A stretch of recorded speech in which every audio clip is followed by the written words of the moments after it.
Biden and his new gun plan, gun reform, gun control, the whole entire nine. Episode 31, Joe Biden's gun control. So now Joe Biden sat there in his last meeting, his last speech. He talked about how he wants to basically bring back, or limit, I should say, ghost guns, wants to limit our ammunition, wants to take away our rights, pretty much how much we should be able to defend ourselves in a situation, God forbid something does happen. So what's up, Mark? What's going on, brother?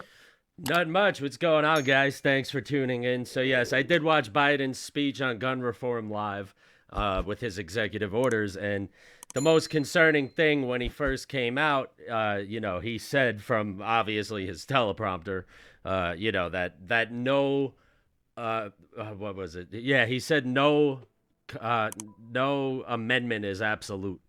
I don't know why I was thinking Constitution for a second.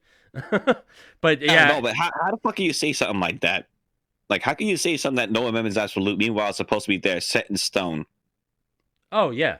Well, exactly. Because then he contradicted himself, which obviously, reading off the prompter, nothing he says is his own words. Because in the same speech, he said that, I'm not going after the Second Amendment right. I'm not going to take away your Second Amendment rights. But, so it's just so contradictory. I mean, honestly, two of the three executive orders he passed are pretty minuscule. One was the getting a serial number on ghost guns, which to me honestly isn't I never heard of a ghost gun issue. I mean, not to mention most unmarked guns are already used by criminals, so yeah, I think they're gonna follow that law when they're already breaking the law to have it in their possession. But That's what I'm trying to fucking talk about too. Yeah. yeah.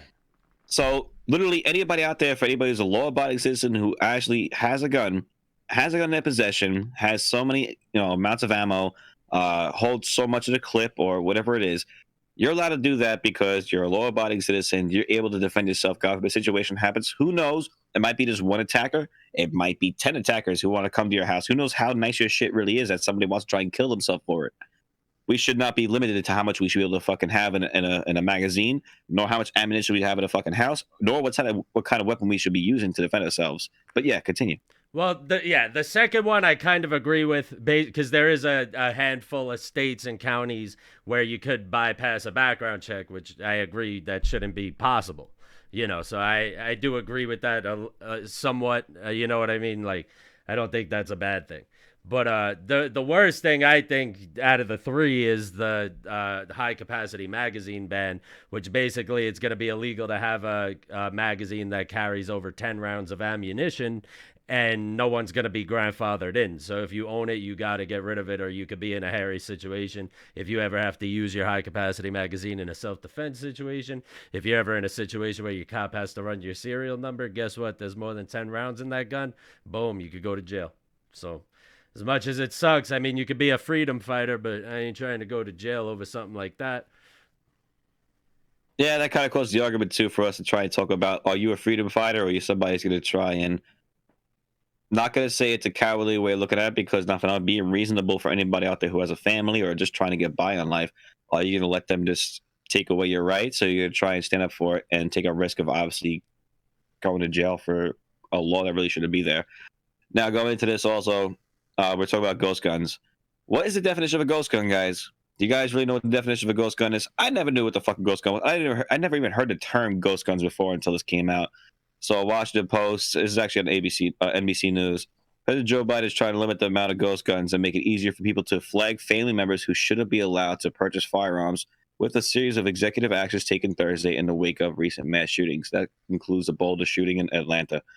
So now, with that being said, you would automatically think that ghost guns are, from this definition right here, this short paragraph, is the idea that someone is in possession of a gun that shouldn't be in possession of a gun. Yes, is that true? Kind of, and mostly no, because what it actually is saying that the lawmakers trying to pass this ghost gun ordeal, saying that people who don't have serial numbers, as Mark said before, which is completely illegal to have in the first place, basically trying to limit the amount of illegal weapon carrying. People who have guns with serial numbers erased off of them, don't have any sort of background info, haven't gone through background checks, all that bullshit. basically everything that's illegal, that basically make a criminal have a gun in the first place and make him get away with it. That's what they're trying to limit. But they're trying to say in here that's basically also infringing upon the person, that a neighbor can look at you and also say, hey, I don't think he's capable of having the gun, which falls under the red flag laws. Basically, somebody who just doesn't like you, God forbid it happens, and everybody knows we all have some nosy neighbors who don't like anybody, say yourself, and they say, you know what, I know this person has firearms and he seems to be out of control. They make up some kind of bullshit story saying that, oh, we saw him arguing with his wife. I know he has a gun. I don't think he's capable of having a gun. These cops could show up and just say, you know what, without any question, take your guns away and you have to fight in court to get your shit back. So that's red flag and ghost guns come together right there. That's what you're doing right there. Oh yeah. So Well, don't forget though, the red flag law was made federal under the Trump administration. So yes, it was, but but it was also introduced before the Trump administration, and Trump administration pretty much made it official for, I think, most states, if not all the states now at this point. yeah, it's I'm like 99% that it's like nationwide now. But yeah, I mean, this episode we get into that. We get into the Derek Chauvin case with the officer that's on trial for the murder of George Floyd. We also jump into COVID and cleanliness and the Brazil variant and all that good stuff. And the last thing I'll Yeah. say is, before Rob closes us out, is don't forget to look at the top of our link tree. We have a new merchandise store with t-shirts, mugs, whatever you want. Go rep your favorite characters in cartoon form. And Rob, take us out. Well, like you said, rep your favorite cartoon character in cartoon form. We did the new merch store. That's also a really cool thing. Hope you guys support us through that. Don't forget to also support us through our Patreon, where you guys become members of our content and get listed our content a day early. Along with that, I hope you guys have a great week. And next week, don't forget to tune in next Monday. I know the actual date. I believe the 18th for next Monday. Oh, no, the 20th the next Monday. And have a great time. Hope you guys have as good a week as we try to do. And love you all. Peace out.